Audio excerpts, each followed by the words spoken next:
Hola a todos, buenas tardes, bienvenidos. De parte de todo el equipo de Trau Nutrition les agradecemos su presencia a este precongreso. Y bueno, no voy a hacer mucha introducción por tema de los tiempos, pero nuevamente les doy la bienvenida y les agradezco.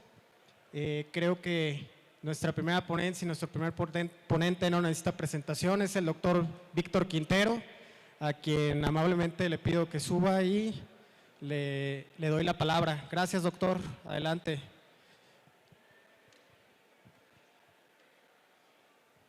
Gracias. Bueno, buenas tardes a todos. Gracias por su asistencia a este precongreso. Gracias a Trau Nutrition por la invitación para compartir con ustedes algunas experiencias en torno al manejo de problemas entéricos en maternidad. Y pues vamos a ir, ¿sí? A ver si se oye por atrás, que es el punto fundamental. Vamos empezando entonces con este tema de prevención y manejo de problemas entéricos en lechones. Ya agarro.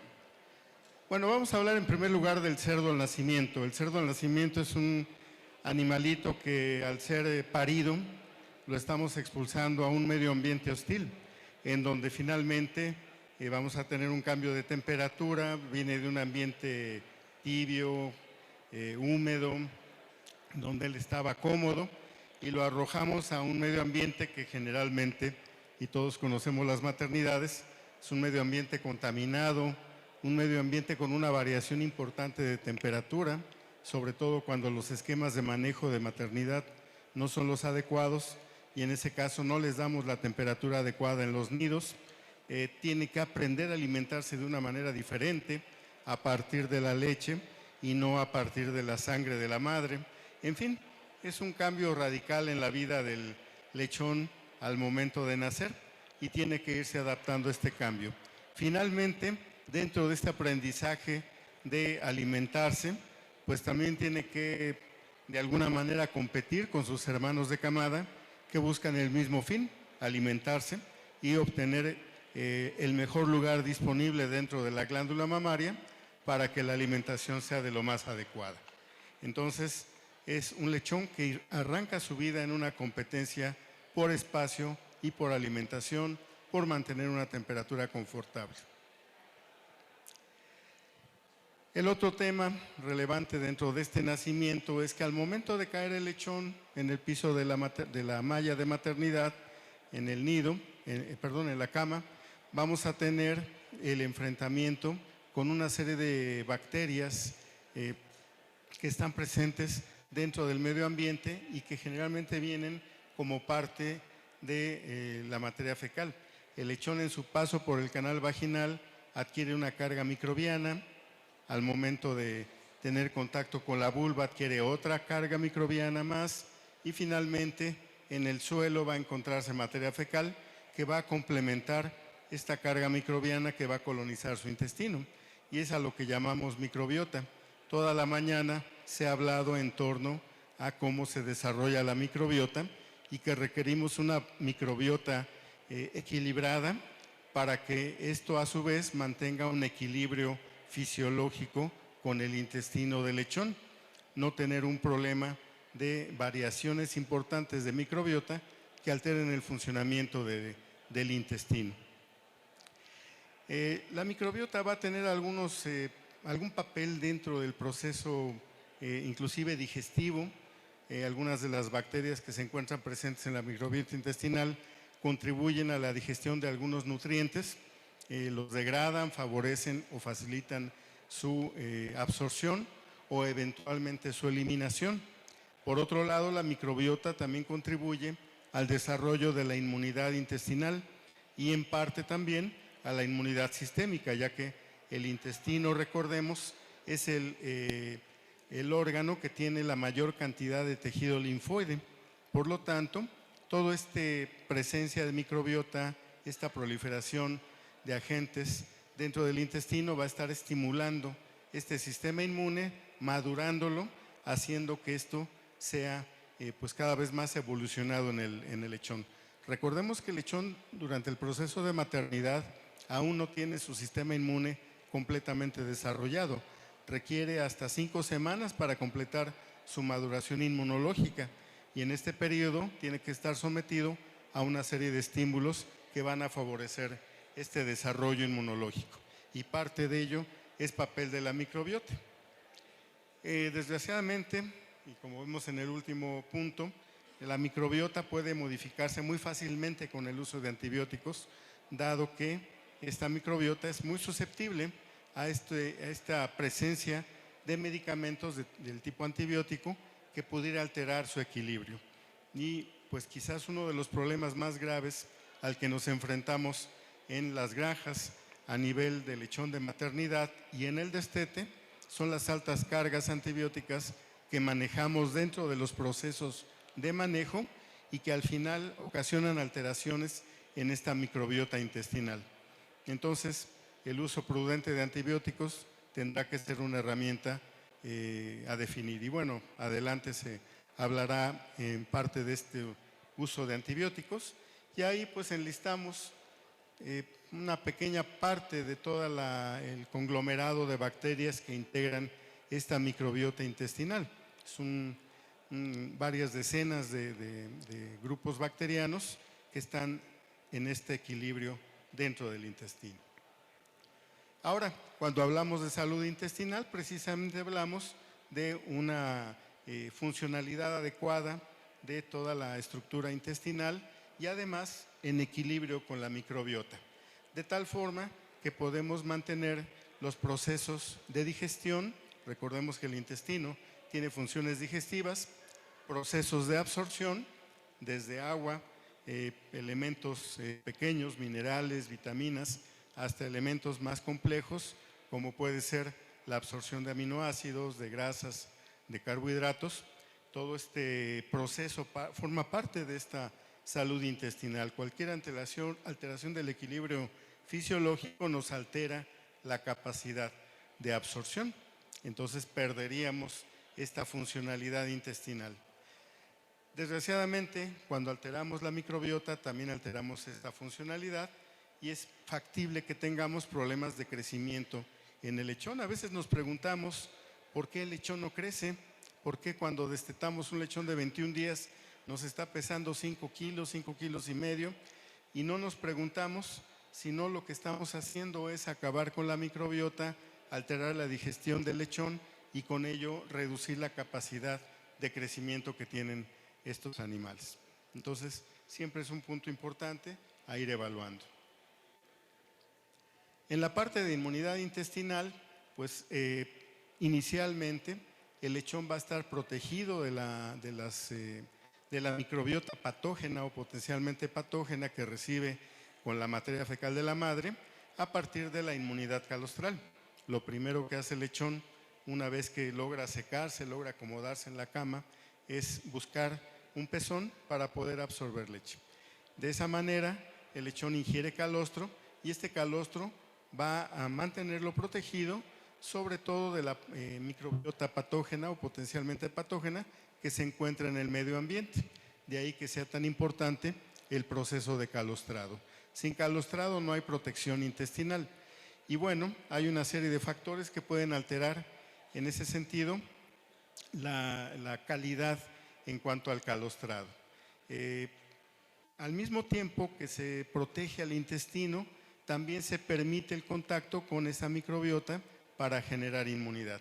Y es a través de esto que se va formando una población tanto de anticuerpos locales de protección, básicamente IgAs, como una protección de anticuerpos sistémicos, IgGs, IgMs, que al final contribuyen a la protección del intestino e inclusive de otros órganos. El calostrado finalmente pues, es un fenómeno importante para la sobrevivencia del lechón, para no ser agredido muy severamente. Entonces, el calostro pues, no es más que un paquete de factores energéticos, factores proteicos y anticuerpos que permitirán al lechón defenderse los primeros días. Este calostro es un elemento muy rico, sobre todo en ácidos grasos y azúcares, y es lo que le permite mantener la carga energética al lechón para seguir amamantando y para realizar cierto grado de regulación térmica. Recordemos que los lechones no tienen una eficiente regulación térmica hacia el medio ambiente, son todavía inestables y requieren una fuente de calor adicional para mantener su temperatura. Ahora bien, el problema con la inmunidad calostral es que podemos tener algunos trastornos que pueden afectar esta calidad del calostro, sobre todo variaciones en la eficiencia del amamantamiento inicial. Si tenemos este tipo de problemas, es posible que el calostro no sea muy adecuado. Nosotros tratamos de enriquecer el calostro a través del contacto con agentes potencialmente patógenos en la madre y sobre todo con el uso de vacunas. Las vacunas nos van a permitir elevar la inmunidad, generalmente la inmunidad sistémica, dado que las vacunas usualmente las aplicamos intramuscularmente, y con ello tendremos un paquete de anticuerpos que van a pasar al calostro, y eso es lo que nos va a proteger a nuestros lechones. Sobre todo cuando hablamos de vacunas contra E. coli, contra Clostridium, en donde esta inmunidad a nivel intestinal será de mayor protección. ¿En qué momento fallamos? Bueno, podemos tener fallas cuando la tasa de anticuerpos en el calostro es baja. ¿Por qué podemos tener un problema de baja inmunidad calostral? Pues básicamente cuando las cerdas han sido sometidas a enfermedades, a factores estresantes, a factores tóxicos que ocasionan una baja respuesta inmune en la hembra. Y de esta forma, la hembra no desarrollará un paquete adecuado de inmunidad calostral. Por eso es que después de un brote de PIRS, de un brote de influenza, la inmunidad de las cerdas baja y lo primero que observamos en las camadas son problemas diarreicos. ¿Por qué? Porque la calidad de ese calostro se ha reducido. También altas cargas de micotoxinas tendrán un efecto negativo sobre la calidad del calostro, ya que agreden directamente tanto a la integridad intestinal de la madre como a su sistema inmune, en particular al sistema inmune intestinal. Entonces, todos estos factores nos pueden alterar la eficiencia en la producción de calostro de la madre. Por otro lado, también es factible que la hembra durante el parto, en el puerperio, tenga problemas de mastitis, de metritis. Esto altere la capacidad que tiene de drenar el calostro y con ello tengamos problemas en el calostrado del lechón. Es más común de lo que parece lo que antes se llamaba síndrome de metritis mastitis agaláctea, que no es más que una inflamación aguda de la glándula mamaria que limita el drenaje de la leche. Obviamente en las primeras horas limitará el drenaje del calostro. Otro factor que ya es más propiamente del manejo, que nos está afectando la calidad del calostrado en los lechones, es el tamaño de camada. En la medida en que tenemos cerdas hiperprolíficas con mayores tamaños de camada, donde ahora pues no es raro ver 16, 17, 18 lechones nacidos vivos, en estas condiciones, si la nutrición no está aparejada a la calidad de nuestra madre, pues vamos a tener el problema de que algunos de estos lechones pueden tener bajo peso. Y un lechón de bajo peso generalmente es un lechón más ineficiente para el calostrado. Por lo tanto, uno de los puntos fundamentales dentro del trabajo de la maternidad es el manejo del lechón, garantizar el calostrado y particularmente el manejo del lechón de bajo peso, que va a ser nuestro punto crítico tanto al momento del destete, si alguno de estos lechones continúa con esa tendencia de bajo peso, y por otro lado, el mal calostrado favorece la presentación de diarreas en la maternidad y problemas de otras enfermedades sistémicas en los destetes. Entonces el lechón de bajo peso sí es un problema grave que tenemos que entender para resolver en cada granja. Esto es una situación de manejo por granja. Ahora, pasando ya al tema de las diarreas en los lechones, entrando un poco más en materia de qué hacer, qué tipo de diarrea tenemos, cómo vamos a prevenir, controlar o en su momento erradicar algún agente infeccioso, pues vamos a entrar en materia. Y de las causas que tenemos de diarreas en lechones, pues como causa es uno de los problemas más comunes en maternidad. Entre los agentes causales importantes tenemos pues algunos agentes virales. Desgraciadamente en México seguimos teniendo problemas con los coronavirus, tipo diarrea epidémica porcina, delta coronavirus. Gastroenteritis transmisible no lo hemos visto en mucho tiempo, sin embargo, pues forma parte de este complejo de virus entéricos. También podemos incluir aquí a los rotavirus, que se han vuelto un problema emergente en la medida en que aumentamos nuestras tasas de reemplazo y nuestros porcentajes de cerdas primerizas en maternidad también se incrementan. Otro tipo de agentes son los agentes bacterianos. De ellos, sobre todo, hablaremos de E. coli enteropatógena y de agentes clostridiales. Y finalmente hay algunos agentes parasitarios que tienen su importancia dentro del proceso diarreico, como Citoisospora suis. Hablando inicialmente de enfermedades de tipo viral, vamos a hablar de lo que ahora se llama enfermedad entérica por coronavirus porcino.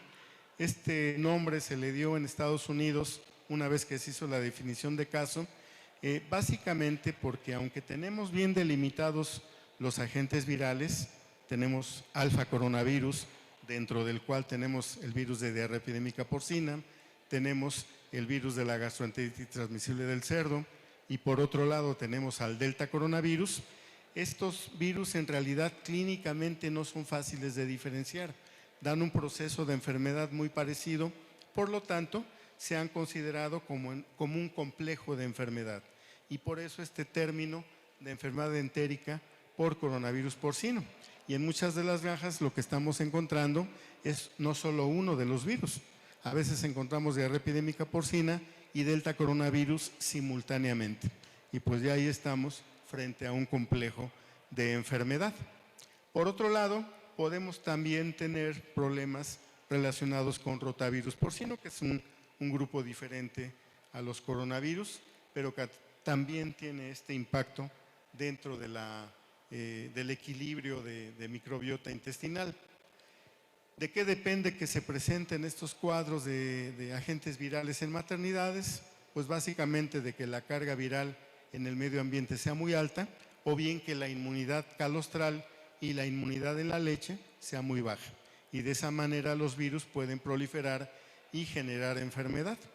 En este caso, pues los cuadros clínicos que reconocemos asociados al síndrome de enfermedad por coronavirus, pues básicamente lechones que inician con problemas de vómito, diarreas amarillentas, acuosas, ácidas, que llegan inclusive a irritar severamente la región perianal, la región de la zona trasera del lechón, debido a este pH ácido asociado a una falla en la digestión de la leche y el desarrollo de ácido láctico por parte de la microbiota, pues son parte de las características clínicas de la enfermedad. Por otro lado, el grado de desgaste que pueden presentar los lechones es importante, es un cuadro de deshidratación e hipoglicemia agudos que ocasiona la muerte entre 24 y 36 horas en los brotes más fuertes, donde prácticamente no hay inmunidad materna. Y aquí podemos ver algunas imágenes en donde en la actualidad estamos encontrando ya más esta tendencia. Ya prácticamente el virus de diarrea epidémica porcina o el delta coronavirus han recorrido, pues estimamos, alrededor del 90% de las granjas en México. De alguna manera ya hay un antecedente del virus. El problema que hemos tenido en México es la reincidencia de la enfermedad. En un periodo mediano o largo de tiempo, el virus regresa, nos infecta nuevamente a la granja. Cuando hay este retorno y dado que hay pues ya una inmunidad parcial, sobre todo en las hembras más adultas, más viejas, en ese caso llegamos a tener este escenario. Camadas que están severamente afectadas, sobre todo hijos de primeriza, y camadas que aparentemente no se afectan por el virus. ¿De qué depende que tengamos esta variación? Obviamente depende de la inmunidad que la madre le transmite a sus lechones.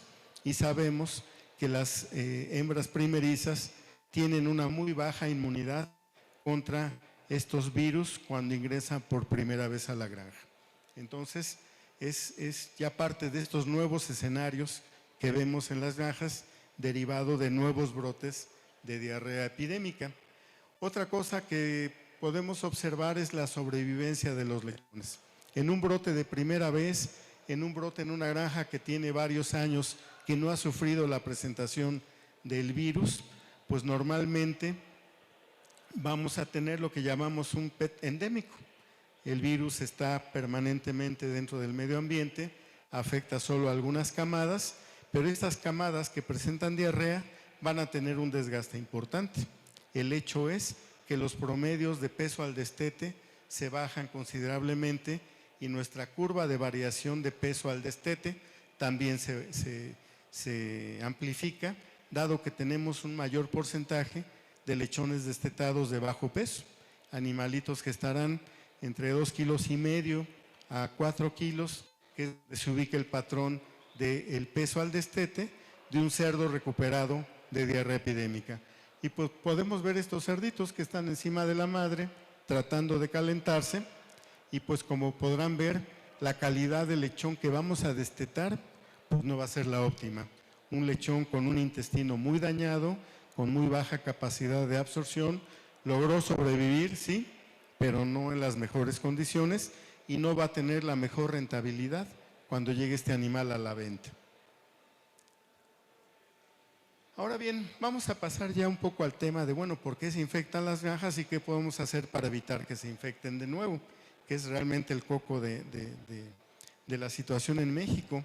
En un sondeo en donde nos presentaban algunos datos realizado en granjas en México, se detecta que más del 50% de las granjas tienen presencia del virus de diarrea epidémica.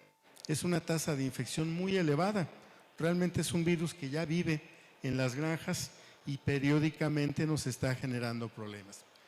¿Por qué se infecta la granja? Inicialmente hay que pensar, bueno, si hicimos un protocolo de eliminación de virus y lo logramos, ¿por qué nos volvemos a contaminar? En ese sentido, el principal problema de contaminación son los errores de bioseguridad. Y dentro de estos, ¿cómo es que llega el virus? Básicamente llega por el ingreso de vehículos contaminados que ingresan a sitio 1 y nos lleva nuevamente el virus a la granja. Ya sea vehículos de rastro, vehículos de transporte de animales, lechones, hembras de desecho, animales a engorda, inclusive la entrada de animales de reemplazo. Puede ser que el vehículo se contamine y contamine a su vez a hembras de reemplazo. Podemos tener el problema de la tolva de alimentos que puede entrar contaminada y a su vez contaminar nuestra granja. El ingreso de personas contaminadas cuando no tenemos correctas medidas de bioseguridad para el ingreso a la granja, pues esto nos podría acarrear que una persona que tuvo contacto con granjas o con personas infectadas nos pueda acarrear el virus al interior.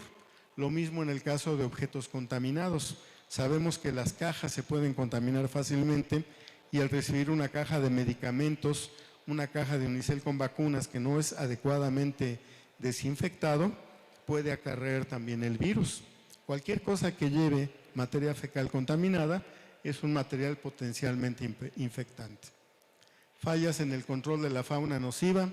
Aquí incluimos pues desde luego a las ratas, pero hay que incluir también a las cucarachas, a los pájaros, a los perros, a los gatos, todo este tipo de fauna que ingresa a la granja, que tiene contacto con los lechones, que tiene contacto con la mortalidad, que puede ir a otra granja y regresar a infectar nuestra granja.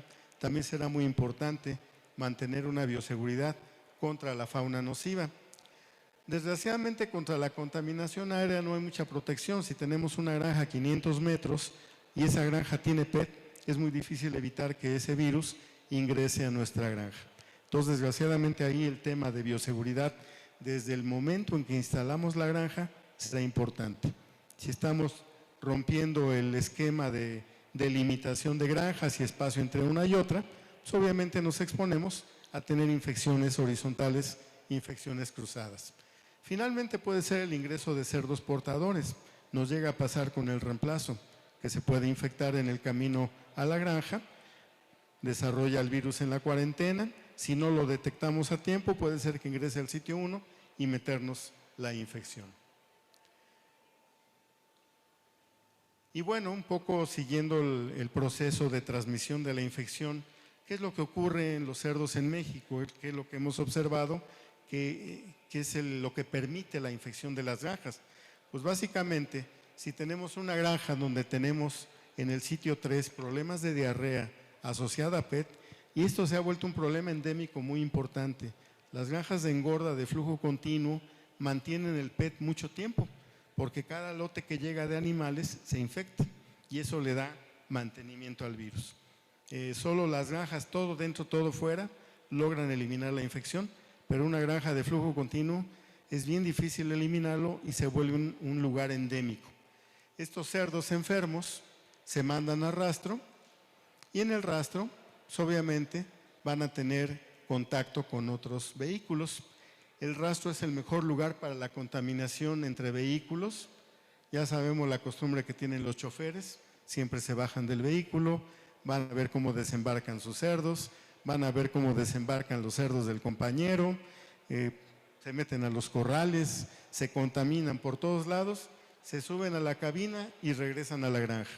Si no tenemos un protocolo adecuado de desinfección, este chofer, esta cabina, este vehículo va a ser el que nos meta el virus de nuevo. ¿Y qué es lo que pasa?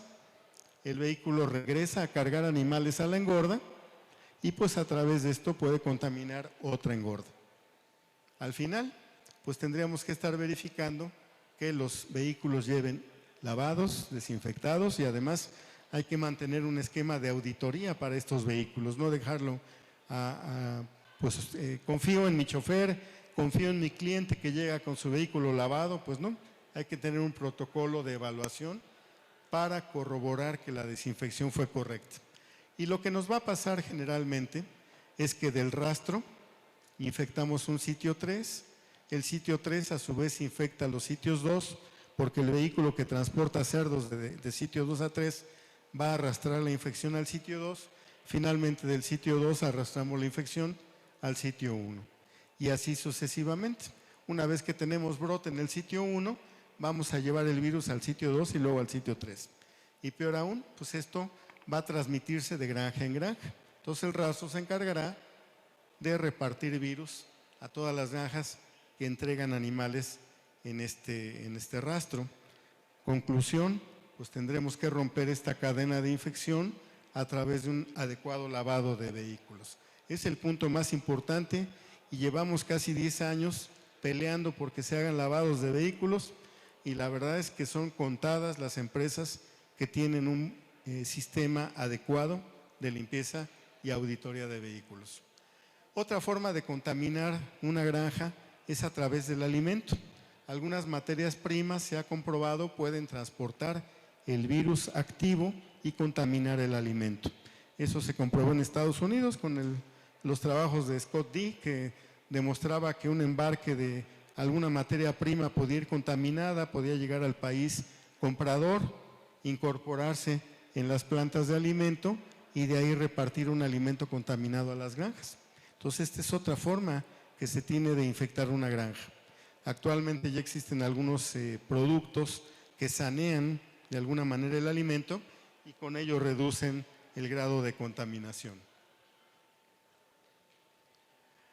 Y bueno, no solamente el alimento por sí mismo a través de los ingredientes puede estar contaminado, las tolvas también serán importantes en este grado de contaminación, hay que tomarlo en cuenta.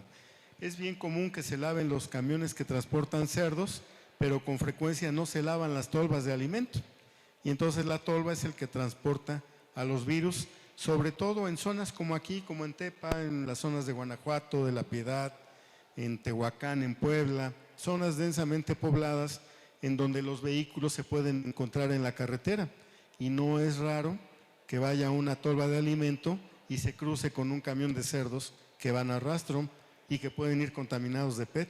Esa tolva al llegar al destino es factible que infecte la granja y de esa manera meternos el virus. Entonces, otra vez, el sistema de limpieza de tolvas, los arcos sanitarios, el protocolo de desinfección de cabinas, de choferes, es importante para evitar este tipo de introducciones. Entonces, bueno, a veces tenemos arcos sanitarios, pero a veces no evaluamos si el arco realmente alcanza a desinfectar, si el chofer del vehículo pasa como bólido y pues prácticamente no se desinfecta, si la cantidad de desinfectante es la adecuada, la concentración se hace bien. A veces el vigilante o el portero es el que hace la dilución y pues a veces la hace al ojo por ciento.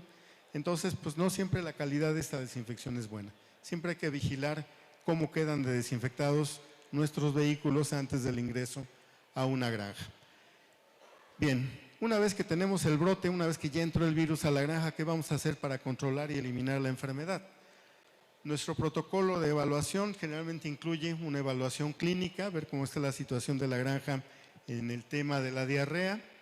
Vamos a evaluar o a confirmar más bien el diagnóstico a través de alguna prueba de biología molecular, básicamente un PCR para determinar si lo que tenemos es diarrea epidémica, delta coronavirus, gastroenteritis, rotavirus o inclusive algún otro agente que pueda parecerse por el cuadro clínico a un problema de PET. Finalmente, una vez que confirmamos el diagnóstico, que ya vimos la situación clínica de los animales, pues vamos a definir el protocolo de manejo. ¿Qué es lo que vamos a hacer? ¿En qué orden? ¿Cómo vamos a organizar todo este procedimiento? Entonces, bueno, aquí tenemos nuestra confirmación diagnóstica. Aquí nos están diciendo que tenemos una carga viral bien alta de P, 17.88. No alcanzó a ver muy bien, pero bueno, aquí nos están diciendo que tenemos PET, que la carga viral es muy alta. Recuerden que el PCR, cuando se mide por City Points, se mide de acuerdo a la cantidad que nos da el City Point, es decir, en qué punto identificó la partícula viral. Entre más alto es el número, más baja es la carga viral. Y al contrario, entre más bajo sea el número, la carga viral es mucho mayor. Las cargas virales arriba de 30 se consideran cargas virales bajas, pero abajo de 30 son altas. Y entre más bajamos, es más alta. Aquí un City Point de 17 nos está indicando una carga viral muy elevada. ¿Qué vamos a hacer para controlar la enfermedad? Vamos a dar primero una inmunidad por exposición. Tenemos que garantizar que el 100% de las hembras reproductoras hayan tenido contacto con el virus para desarrollar inmunidad. Normalmente para esto utilizamos inóculos a partir de diarreas o de contenido intestinal de lechones enfermos y con ello inoculamos a las cerdas. Hay muchos procedimientos, desde uso de inóculos con manguera, con jeringa, con alimento. También podemos estimular la inmunidad a través de vacunas para PET. Hay que seguir un protocolo de vacunación adecuado. Finalmente, el objetivo es eliminar el virus a través de un esquema de limpieza. Esta inmunidad por exposición básicamente se basa en el inóculo a virus vivo. Se utiliza en granjas que brota por primera vez o cuando la inmunidad calostral realmente es muy baja o hay muchas hembras negativas, cuando tenemos un alto porcentaje de primerizas que están siendo afectadas, cuando tenemos más de un año del brote anterior. Una granja que tiene 2 o 3 años sin brote de PET prácticamente es negativa nuevamente. Si llega el virus, el brote es como de primera vez. Y bueno, si la presentación de la diarrea en los lechones se da dentro del intervalo de 0 a 48 horas de nacidos. Esto quiere decir que la inmunidad calostral es muy baja. Cuando la infección ocurre después de 7 días de nacidos, la inmunidad calostral está soportando parte de la infección, pero ya la inmunidad en la leche es pobre y la contaminación es muy alta. Entonces también medimos cuánto tiempo tarda la diarrea en presentarse para poder hacer un procedimiento. Si cumplimos con estos requerimientos, además la alta mortalidad, pues tendremos que dar un inóculo a virus vivo. De otra manera, podemos utilizar una vacuna para reforzar inmunidad calostral. Las vacunas se aplican preparto, dentro de un intervalo de 10 a 15 días antes de parto. Con ello vamos a generar inmunidad básicamente por IgG e IgM. Desgraciadamente este tipo de inmunidad se va a ir al calostro, pero en la leche ya no vamos a tener este tipo de anticuerpos. La vacuna protege a nivel calostral los primeros días de lactancia. La inmunidad permanente a través de IgA básicamente le da el contacto con el virus vivo. Entonces tenemos que hacer una combinación de ambas respuestas inmunes para poder lograr una protección. Entonces finalmente necesitamos exposición a virus de campo para que la vacuna genere inmunidad. Y la inmunidad pues relativamente limitada.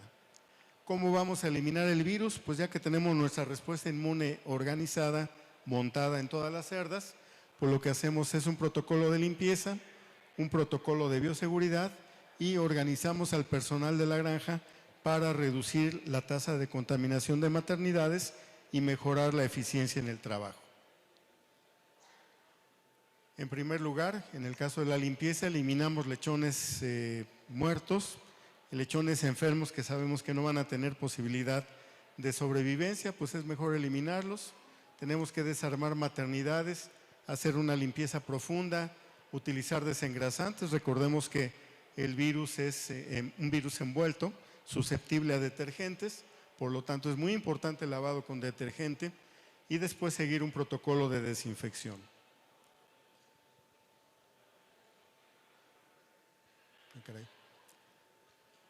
Entonces, bueno, implementamos un esquema de trabajo en la medida de lo posible para desarmar las maternidades, hacer un lavado eficiente de todo el sistema. Inclusive tenemos que hacer lavados en otras áreas de la granja, como puede ser la gestación. De esta manera lograremos un ambiente más sano. En los sitios 2 y 3 también instauramos protocolos de desocupación y lavado profundo, y de esta manera es como podemos eliminar el virus. En el caso de la bioseguridad, pues de lo que se trata es de mantener el sistema limpio y no volver a contaminarlo, si no, no va a tener caso trabajar todo el proceso de limpieza y desinfección si en 2 o 3 meses vamos a volver a infectarnos. Entonces hay que tener en cuenta que lo que sigue es un buen esquema de bioseguridad externa, mantener la bioseguridad interna, el uso de tapetes, de cambios de ropa, cambios de botas, control del movimiento del personal, mantener la limpieza será importante.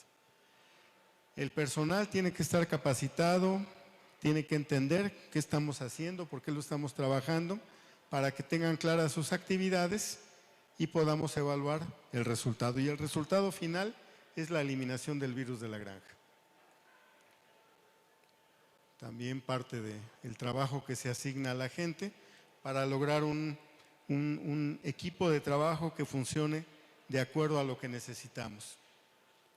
Entonces, finalmente, pues para tener éxito en el control y la eliminación de PET, pues requerimos un cumplimiento estricto de medidas de limpieza y de bioseguridad, un personal capacitado y tenemos que bajar la carga viral y elevar la inmunidad materna. Obviamente, pues vamos a seguir un monitoreo de este proceso para estar checando si efectivamente ha desaparecido el virus de la granja y nuestro nivel de limpieza es adecuado.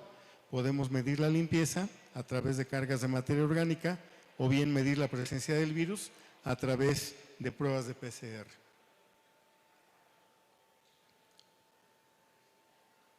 Esto ya se regresó.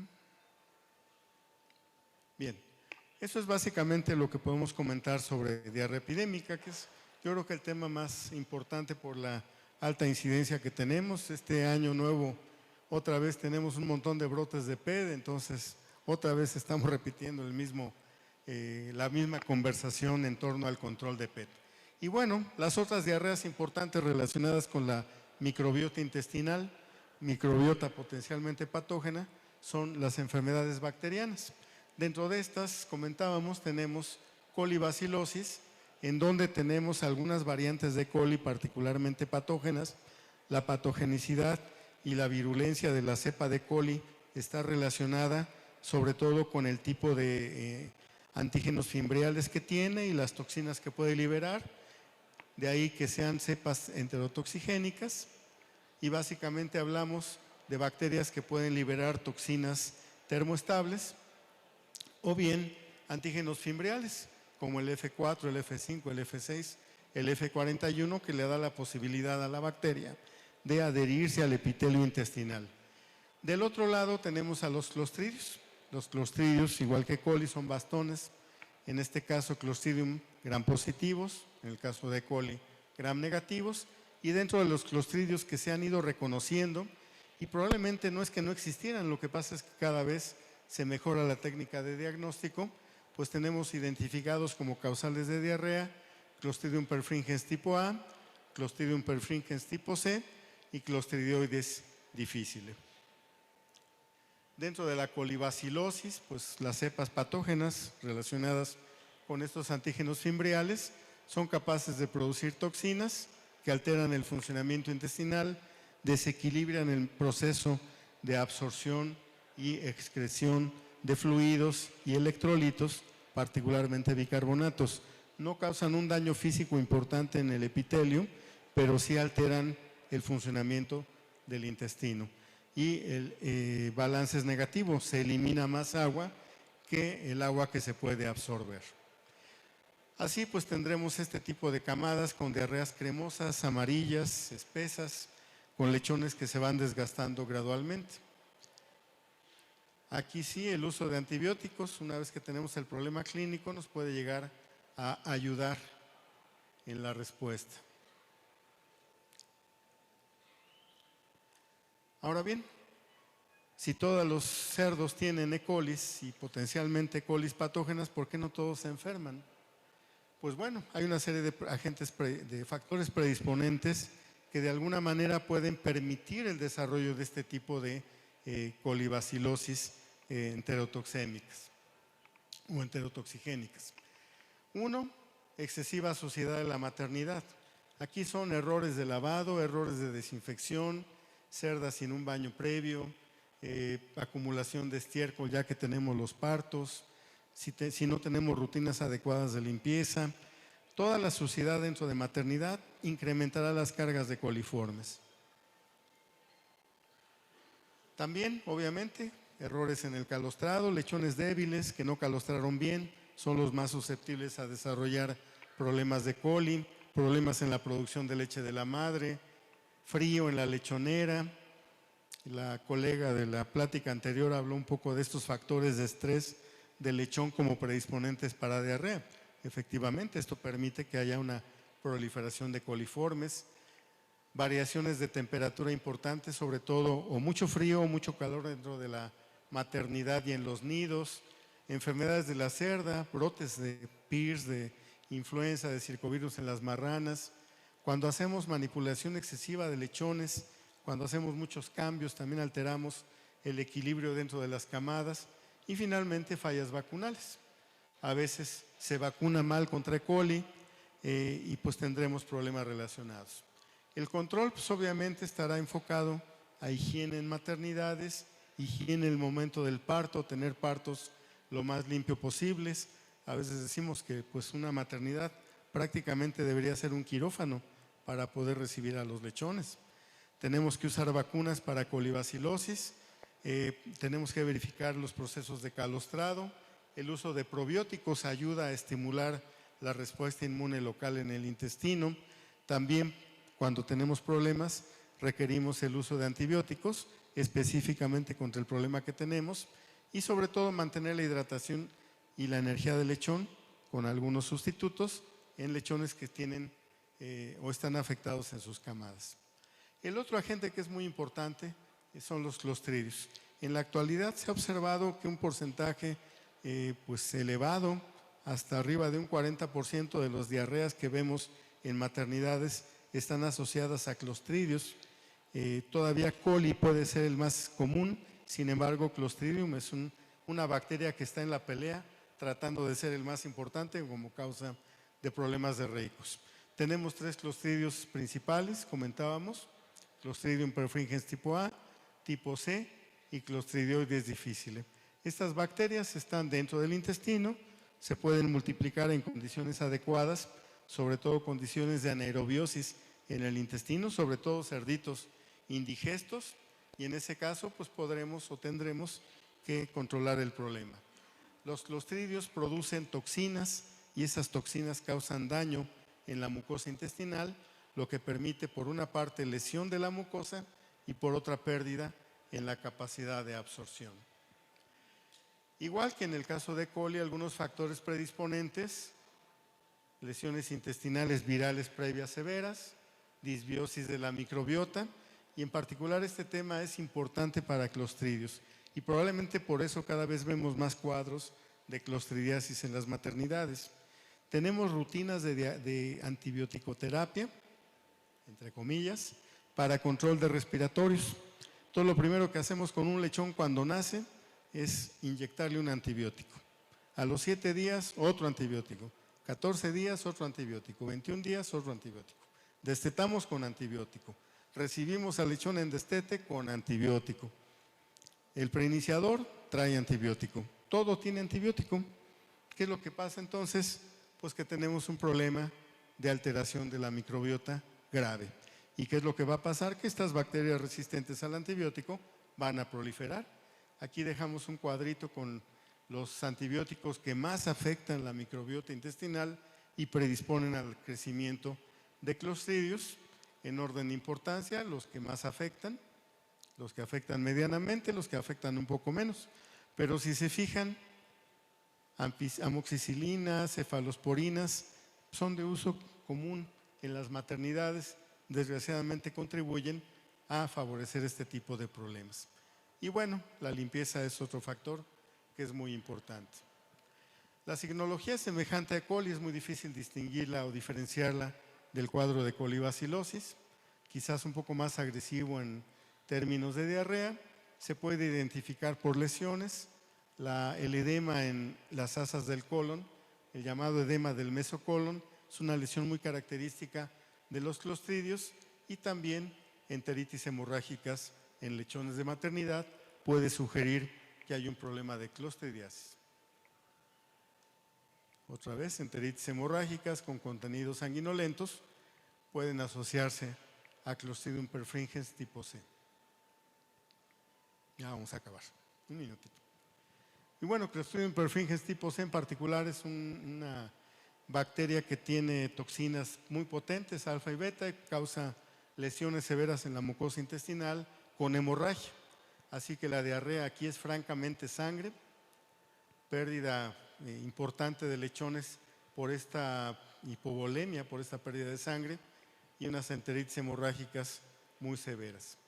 Aquí el control de la enfermedad, básicamente limpieza, inmunización contra Clostridium en la cerda, buen calostrado y tratar de moderarnos con el uso de antibióticos, no ser tan agresivos a la hora de la medicación de los lechones. Finalmente, coccidia pues es un parásito que eventualmente causa problemas de diarrea. Ya es un uso común el toltrazuril como una medida preventiva para el desarrollo de coccidias en el intestino, y bueno, esta es una forma de prevenir la enfermedad. Las conclusiones pues van enfocadas a lo que hemos comentado. La bioseguridad es muy importante para evitar la entrada de agentes microbianos en la granja. Los procesos de limpieza y desinfección de maternidad, sobre todo, fundamentales para mantener una adecuada microbiota. Vigilar el calostrado de los cerdos para mantener una adecuada inmunidad. Los programas de vacunación bien enfocados para mantener una protección a nivel de calostro. El uso de antibióticos enfocado a no destruir la microbiota y tratar de ser prudentes en su uso. Y finalmente, prevenir enfermedades digestivas nos garantiza una mejor calidad de lechón al destete. Pues por mi parte es todo, muchas gracias, y creo que las preguntas al final.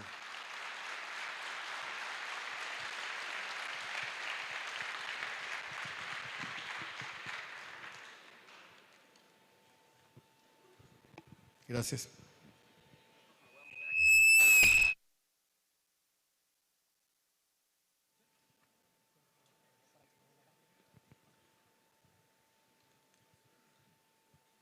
Bueno, muchas gracias. Ahora vamos a seguir con la ponencia del doctor Manuel Martínez. Igual no hago mucha introducción por temas de tiempo, pero vamos con colocando la presentación.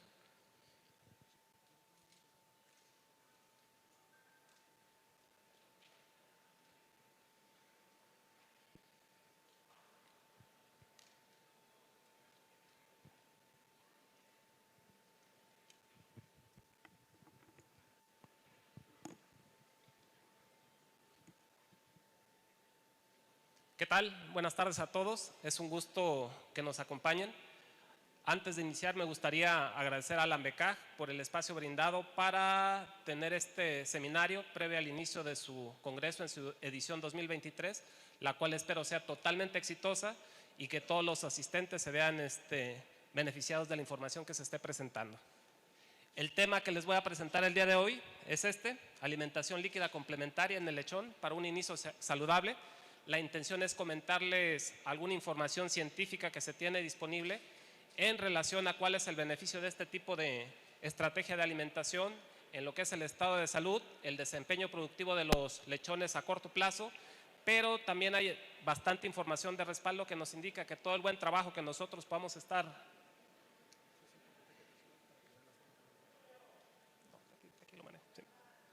todo el trabajo que estemos haciendo de forma temprana tendrá una repercusión muy importante a lo largo de la vida productiva de los lechones.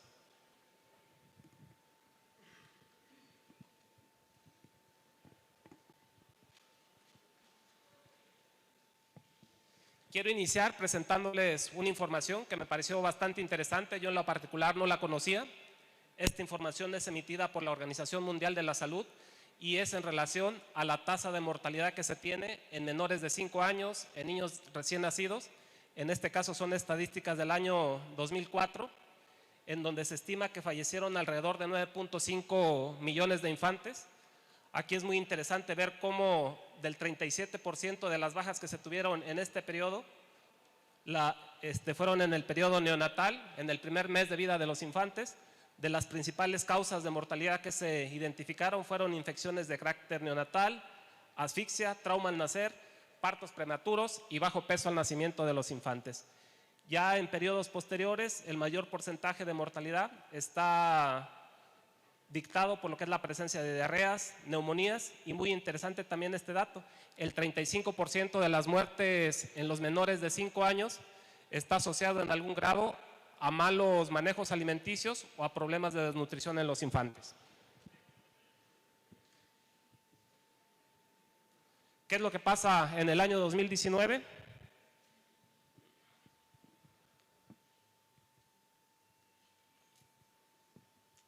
Bueno, tenemos que para el 2019 se estimó en 2.4 millones las muertes de infantes en el periodo neonatal. Esto representa el 47% de las muertes totales de niños en este periodo. Aproximadamente el 33% ocurre en el mismo día, cerca del 75% ocurre en la primera semana después del parto. La malnutrición es uno de los factores que está asociado a esta alta tasa de mortalidad y sobre todo es asociado nuevamente a problemas de desnutrición. A pesar de que ya pasaron bastantes años, sigue siendo muy severa esta problemática alrededor del mundo. Y bueno, se estima que en el mundo hay muchos problemas de emaciación en menores de 5 años, emaciación grave, problemas de retraso en el crecimiento y por otro lado también tenemos una alta incidencia de niños con problemas de obesidad.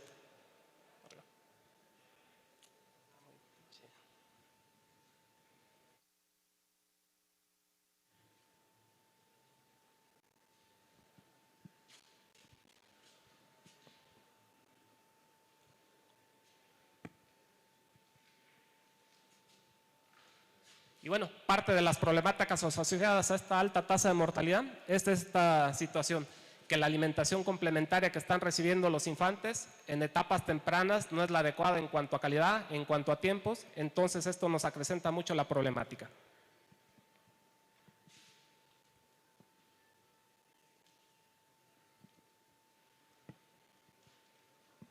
Un concepto que tiene muy bien definido la Organización Mundial de la Salud y que me parece muy congruente en relación al trabajo que estamos haciendo hoy en día en la alimentación temprana de los lechones, es este concepto, alimentación complementaria en infantes, que de acuerdo a la Organización Mundial de la Salud se define como todos aquellos alimentos que son incluidos en la dieta de los infantes una vez que la leche materna no es suficiente para cumplir con las necesidades nutricionales de los niños en el periodo de lactancia. Este periodo abarca de 6 a 24 meses de vida. Se considera que es una fase de gran vulnerabilidad en los niños, tanto a problemas de desnutrición, así como en retraso en el crecimiento. Parte de las premisas que se manejan en este concepto es que la alimentación debe ser suficiente, consistente, administrarse en cantidades apropiadas con la frecuencia adecuada y muy importante esta parte, sin que se abandone lo que es la lactancia materna. Importante que debe ser cuidadosa en calidad, inocua para los infantes, segura, tener la textura adecuada para los niños y adecuarse en el tiempo. Y finalmente, una parte muy importante, la persona que esté al cuidado del niño, que generalmente son las madres, debe estar atendiendo de forma constante los signos de hambre, estimular que el infante esté comiendo los alimentos que se le ofrecen. A todo este concepto se le llama alimentación activa. Y bueno, ya entrando en materia, los 4 puntos que les platicaré a lo largo de esta presentación son los siguientes. Primeramente, algunos antecedentes en lo que es la producción actual de lechones, efecto de la alimentación líquida complementaria en etapas tempranas, experiencias prácticas que tenemos con la alimentación líquida, más en específico con el uso de un producto que se llama Milky Win Yogur, y finalmente el resumen o mensaje.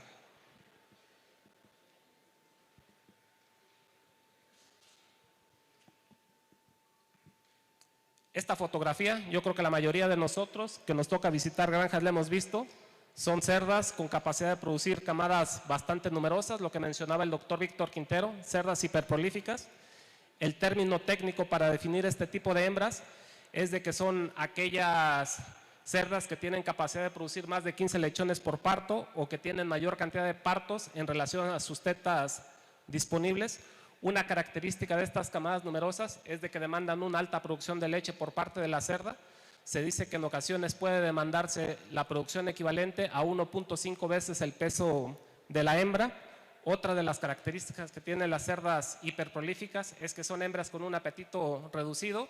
Generalmente las primerizas tienen un 20% menos de capacidad en relación a una cerda adulta, lo que generalmente vemos reflejado en pérdida de condición corporal, problemas metabólicos como pudiera ser la cetosis. Y por otro lado, la alta productividad, la alta demanda metabólica a la que estamos sometiendo a estas hembras, también las vuelve más susceptibles a la presencia de diferentes enfermedades.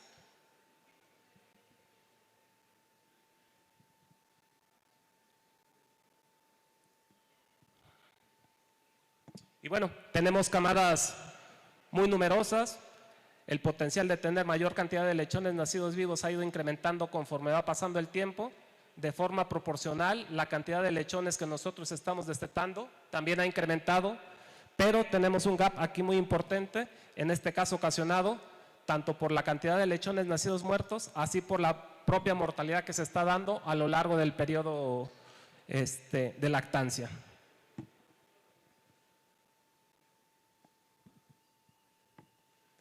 Camadas numerosas, a su vez, también está asociada a esta problemática. Entre más numeroso es ese parto, vamos a tener mayor cantidad de lechones de bajo peso. Si nosotros tenemos lechones de bajo peso, sobre todo aquellos que están por debajo de 1 kilogramo, la tasa de sobrevivencia de esos animales se ve severamente afectada. Se habla que las probabilidades de que sobrevivan son menos del 60%. Y ponemos mucho énfasis tanto en el peso al momento que está pariendo nuestra cerda, en el caso de los lechones, pero también es importante el peso que nosotros estemos logrando en el momento que destetamos. Y es por esta situación del resultado que nosotros estemos logrando en primeras etapas, se verá reflejado a su vez en el desempeño posterior que tengan los animales. Aquí un diferencial de prácticamente 30 kilogramos entre los animales más pesados de esa camada comparado contra los animales más pequeños.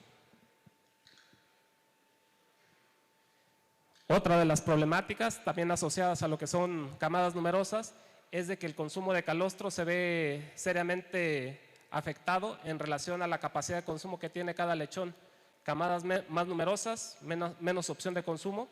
Se tiene estimado que para garantizar un aporte energético adecuado, buen consumo de inmunoglobulinas y de factores de crecimiento que están presentes en el calostro, cada lechoncito debería estar consumiendo al menos 160 gramos por kilogramo de peso vivo de calostro. Más, sin embargo, el 40% de los lechones presentes en una población no lo alcanza. Y por otro lado está la situación que, independientemente del tamaño de camada que nosotros tengamos, la producción de calostro es altamente variable. No es seguro de que entre más numerosa sea la camada tengamos más producción de calostro.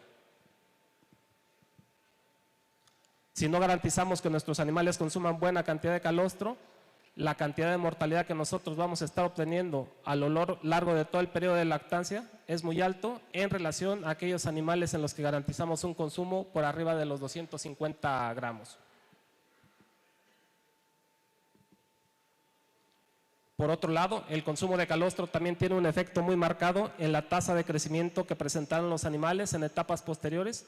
Aquí vemos cómo en el caso de los animales que consumieron mayor cantidad de calostro, su tasa de crecimiento es superior en relación a los animales que consumieron una cantidad más limitada.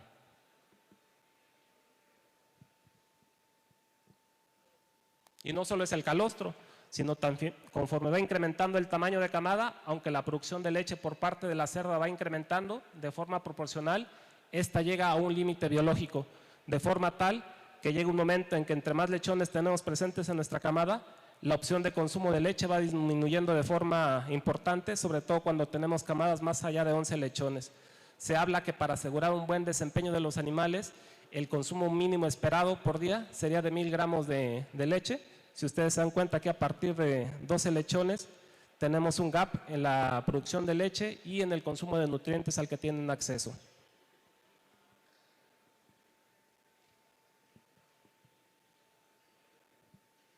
Aquí les muestro cuál es la curva típica de producción de leche. En el caso de una cerda, se habla que en sus primeros 18 días de lactancia, una cerda en promedio puede estar produciendo alrededor de 9 kilos 900 de leche por día.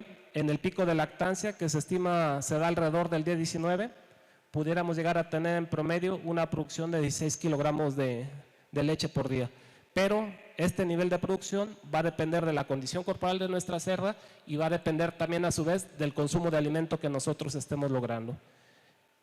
Y en esta curva vemos cuáles son las necesidades nutricionales por parte del lechón. Entonces realmente lo que está limitando el crecimiento de nuestras camadas es la opción de consumo de leche que nosotros les damos.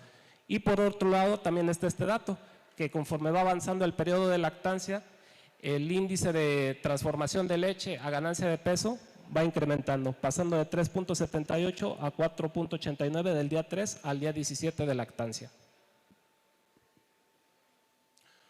Una condición muy interesante en cuanto a conducta de consumo que se observa en los lechones y que también tiene que ver mucho con el desempeño o con el peso que logremos al momento que estamos destetando es esta situación. Se tiene identificado a través de algunos estudios que se llevaron a cabo en Alemania que de forma temprana los lechones presentan un comportamiento de apropiación de lo que es el pezón o la teta donde van a estar amamantándose en el resto del periodo de lactancia. Se tiene identificado que a partir del día 3, cerca del 80% de la población de lechones presentes en una camada ya tienen bien ubicada la teta donde estarán amamantándose el resto del periodo de lactancia. Y esto es relevante por la siguiente situación.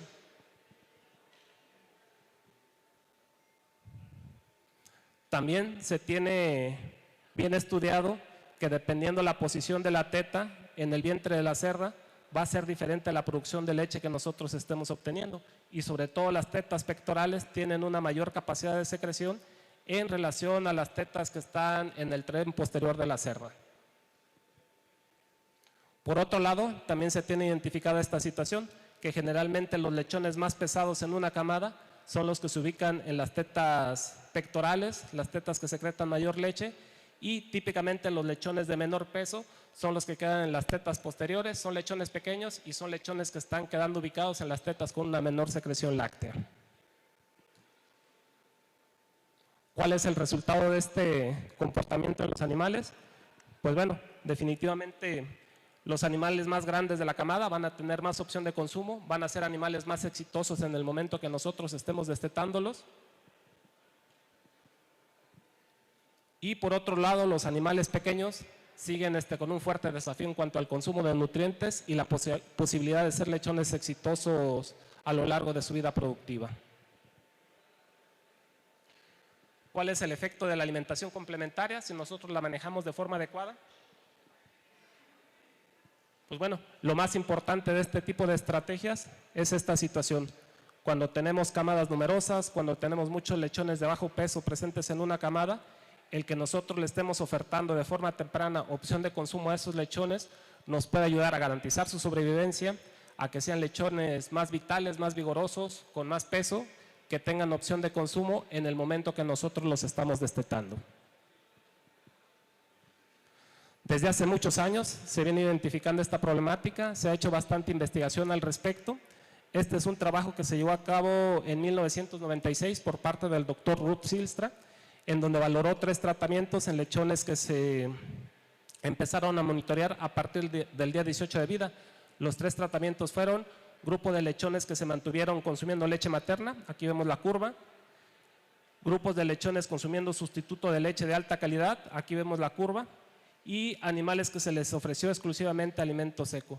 Vemos un diferencial muy marcado en cuanto al desempeño entre los animales que consumieron alimento seco, leche materna y alimento en forma líquida a libre acceso. Entonces esto es un fuerte indicativo de que la tasa de crecimiento de los animales simplemente está limitada por la opción de consumo que nosotros les estamos dando.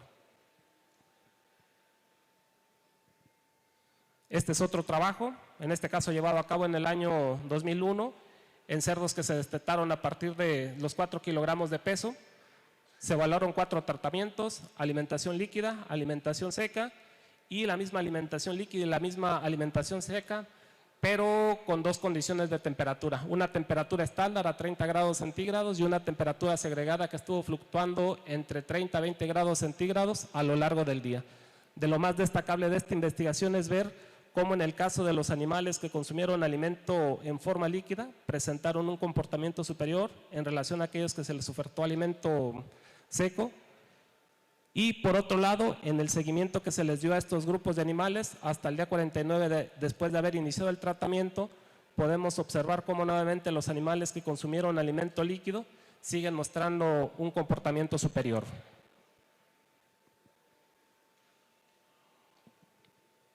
Este es un trabajo más reciente, llevado a cabo en la Universidad de Wageningen por parte de la doctora Astrid de Grief. En este caso fue en 2 grupos de lechones, evaluados durante 21 días de lactancia, suplementados con 2 tratamientos, Milky Win yogur y exclusivamente el consumo de leche materna. De lo más destacable de esta investigación fue ver cómo a lo largo de esos 21 días que se estuvo suplementando con Milky Win yogur, fue posible obtener lechones 8% más pesados en relación al testigo. Esto representa 520 gramos adicionales de ganancia de peso con un consumo de materia seca de alrededor de 560 gramos.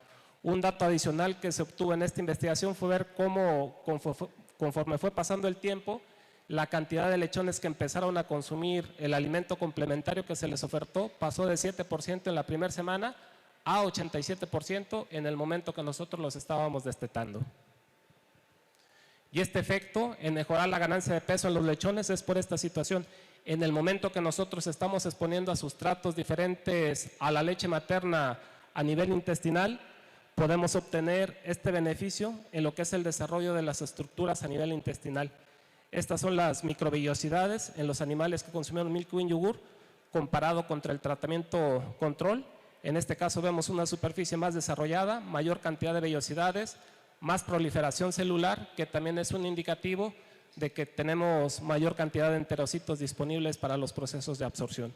Adicional, se pudo observar que teníamos un intestino más pesado, con tendencia a ser más largo, y adicional, criptas más profundas, también sinónimo de que había una tasa de recambio más alta. Aquí vemos nuevamente cómo se repite el efecto de la alimentación complementaria. Este es un trabajo más reciente, llevado a cabo en el 2022, en donde vemos nuevamente cuál es el efecto de la alimentación complementaria en el desarrollo de las vellosidades a nivel de colon en relación con el tratamiento testigo. Adicional, también se cuantificó la presencia de células de Goblet, células secretoras de moco, las cuales fue mayor el conteo que se obtuvo en el tratamiento de los animales suplementados con alimentación líquida. Otro de los efectos que nosotros podemos lograr en el momento que estemos logrando un buen consumo de alimento durante el periodo de lactancia es que nuestros lechoncitos van a manifestar una menor permeabilidad a nivel paracelular. Esto cuando logramos un alto consumo de alimento, como se puede ver en la curva color rosa. Si nosotros tenemos una menor permeabilidad celular, también lo que estamos obteniendo es una menor posibilidad de que bacterias o toxinas migren a vía sistémica, ocasionen algún problema de inflamación o algún problema de salud en los animales. Y este es otro de los mecanismos por el cual la alimentación complementaria puede mejorar el desempeño y el estado de salud de los lechones. Se ha visto que en el momento que nosotros logramos buenos consumos durante la etapa de maternidad, podemos estar manipulando también lo que son las poblaciones bacterianas que estén presentes a nivel intestinal. En este caso incrementa la presencia de lactobacilos. De forma indirecta también se ve mejorado la secreción de algunas proteínas como es ocludina, claudina, el MUC2, que son proteínas protectoras de la barrera de la pared intestinal, y por otro lado estamos limitando la secreción de proteínas proinflamatorias como son las interleuquinas o como es el factor de crecimiento tumoral. Adicionalmente, en estos lechones que fueron suplementados, se midió a nivel plasmático la presencia de fosfatasa alcalina y de lipoproteína lipasa, las cuales su concentración circulante fue menor, indicativo también de un mejor estado de salud de los lechones. ¿Cuál es el efecto que nosotros podemos obtener en el periodo postdestete si hacemos un buen trabajo de suplementación en etapas tempranas? Este es un trabajo nuevamente llevado a cabo en el 2022, donde se aplicaron 2 tratamientos: animales con leche materna estimulados con alimento seco a partir del día 7 y otro grupo de lechones a los cuales se les dio, estaban con opción de consumo de leche materna, sustituto de leche de alta calidad a partir del día 3, y se inició también un programa de suplementación con alimento sólido a partir del día 7 y hasta el día 30 de vida. De lo más destacable de esta investigación es ver cómo la ganancia de peso sigue siendo superior para los animales suplementados con alimentación líquida. La incidencia de diarrea en el periodo predestete y en el periodo postdestete es menor también en los animales suplementados, y de forma adicional se vio que el desarrollo de algunos órganos como es riñón y como es hígado se vio favorecido también en los animales que tuvieron una mayor opción de consumo. El otro efecto que nosotros podemos estar obteniendo, como ya les decía, es una reducción en la incidencia de diarreas cuando nosotros hacemos una suplementación durante la etapa de maternidad, pero es muy importante que esta suplementación se haga de forma temprana. Entre más temprana sea, la cantidad de diarrea que nosotros vamos a estar teniendo en nuestros lechones va disminuyendo. Asimismo, hay una tendencia numérica a reducir la mortalidad en estos animales. Este efecto es muy típico en el momento que nosotros destetamos. Nuestros animales de traer una ganancia de peso regular en el momento que destetamos, por todas las condiciones de estrés a las que lo estamos sometiendo, por el bajo consumo de alimento que pueden tener, es muy típico que van a mostrar este denominado retraso en el crecimiento postdestete. Si nosotros hacemos un buen trabajo de suplementación en etapas tempranas, este efecto se va a seguir manifestando, pero es en menor grado en los animales que consumieron alimento comparado contra los animales que no lograron obtener ningún gramo de consumo de materia seca en esta etapa de alimentación. Importante saber que el consumo de alimento en la etapa predestete va a estar afectado por diversos factores. Aquí les menciono algunos de ellos, como puede ser la calidad y frescura del alimento, la edad a la que inicia la oferta, estímulo y número de servidas que se esté dando a lo largo del día, el acceso a comedero, tipo de comedero, la ubicación en donde esté el plato donde estamos haciendo la servida del alimento, de la producción de leche y del número de parto de la cerda, tamaño de camada y temperatura. ¿Cuáles son las experiencias prácticas que nosotros hemos observado con el uso de alimentación líquida? En este caso en particular con el uso de Milky Win Yogur. Pues bueno, se las voy a comentar enseguida. En el caso de Milky Win Yogur, es un alimento preiniciador que se da en forma líquida. Se comienza a ofertar a partir de las 24 horas después de que parió la marrana para garantizar que los lechones previamente consuman todo el calostro que sea posible. Después se establece un programa de alimentación de 2 semanas, de forma tal que a partir del día 15, 16 y 17 de vida se va haciendo una transición entre lo que es la suplementación líquida al alimento seco, de forma tal de que en el momento que nosotros vamos a destetar a los lechones, la capacidad de consumo puede ser excelente. En el caso de este producto tiene una composición comparable a la leche de la cerda. Una particularidad es de que contiene grasa micronizada, la cual se pulveriza a un tamaño de partícula prácticamente idéntico al de la leche de la cerda, con lo cual se garantiza que va a tener una mayor digestibilidad y una absorción facilitada. Cuando nosotros reconstituimos este producto, queda con 30% de materia seca. Entonces, en cada bocado que esté dando el lechón al consumo de este producto, también estamos garantizando que tiene más sustrato disponible para aprovecharlo. Es un producto fácilmente soluble, estable en solución, y la forma en que se reconstituye es 400 gramos de producto más 1 litro de agua.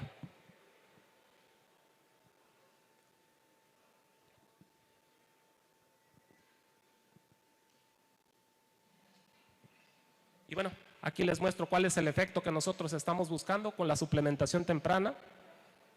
Esto es lo importante, estimular el consumo. Estos son lechoncitos de 3 días de vida, cerdas de genética Dambret, camadas de más de 13 lechones, en donde típicamente los lechones más pequeños, los lechones que quedaron ubicados en las tetas de la parte posterior, son los que inician de forma muy rápida con el consumo de este producto, y sobre todo cuando el aporte de leche por parte de la cerda no es el adecuado. A lo largo de los últimos años hemos llevado a cabo infinidad de evaluaciones con lo que es este concepto de alimentación. Tenemos evaluados alrededor de 10,000 lechones bajo condiciones comerciales en granjas de diferente nivel de tecnificación a lo largo de las diferentes regiones del país. El principal efecto que nosotros vamos a tener con la suplementación, si hacemos un trabajo adecuado, va a ser un efecto en mejorar la ganancia de peso. En promedio, en las evaluaciones que hemos llevado a cabo, es posible obtener hasta 400 gramos adicionales de peso, y claro que esto va a estar en función del consumo de materia seca que nosotros estemos logrando.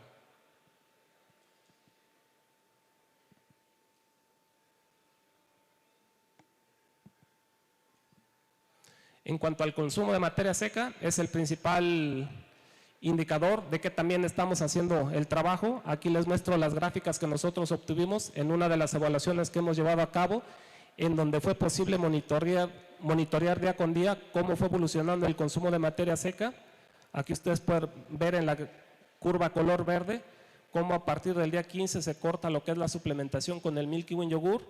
A partir de este día se empieza a ofertar también alimento sólido, de forma tal que en el momento que nosotros estamos destetando, en promedio este grupo de lechones consumieron alrededor de 360 gramos de materia seca, comparado exclusivamente con lechones que consumieron 67 gramos de alimento seco, a pesar de que se estuvieron estimulando también desde el día 1 de vida.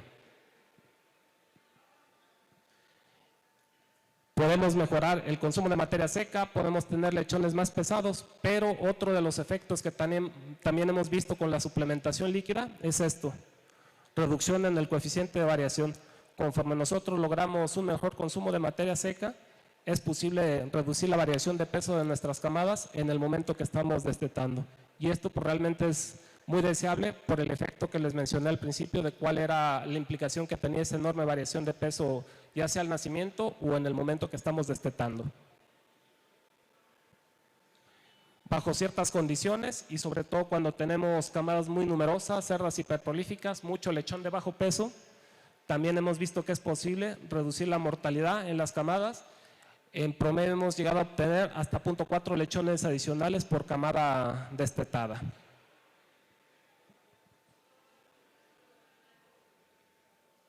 Comparado contra sustitutos de leche, también hemos llevado a cabo algunas evaluaciones en donde finalmente el resultado que hemos obtenido con la suplementación de Milky Win yogur también manifiesta un desempeño superior. En el caso de esta evaluación, aquí vemos cuál fue la ganancia de peso en los animales que consumieron exclusivamente leche materna, sustituto de leche y Milky Win yogur.